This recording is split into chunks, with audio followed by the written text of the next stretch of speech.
I'm Jocelyn Person in Buffalo. Now, several UB Architects students have been working on gathering information to educate and to present to the public on how they see the project on the 33 having a serious impact to many people living by the Humboldt Parkway.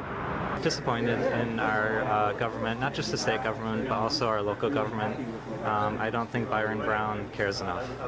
And that's why these UB architecture students are continuing to push the evidence they've gathered on how the project on the 33 can be damaging to many in that area, specifically East Side residents. The Department of Transportation's proposal is to put a cap on the 33. It's basically just a glorified tunnel. Because the environmental assessment, the EAR that they've come up with, it's not enough information. These students say the carbon monoxide would increase by 138% if the New York State Department of Transportation proceeded with this billion-dollar project. With the tunnel being a fully enclosed space, there needs a way you have to alleviate for car emissions to release their emissions somewhere that isn't just going to float there and stay like all bundled up in the tunnel, because then it's concentrated and it becomes a health hazard, obviously. Other students tell me their suggestion is to fill in the 33 so it can eliminate the 75,000 cars that travel through.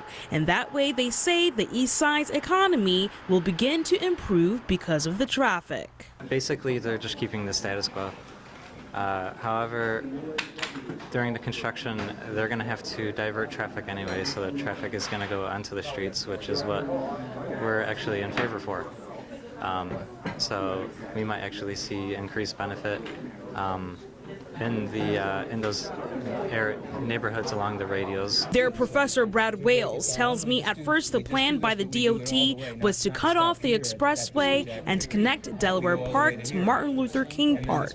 DOT kind of whittled away at those promises or aspirations, and now we're left with something that really isn't that good. It's not good enough at all for the East Side. Some residents feel this project should not go forward and have the money put to good use for the East Side community. I think the environmental impact would be a little too much. I mean, if it was left as it was initially, it would have been fine. Now it's better to just keep things the way they are. It's still an environmental impact, which is not good, but this is just going to exacerbate the problem. In Buffalo, Jocelyn Person, 7 News.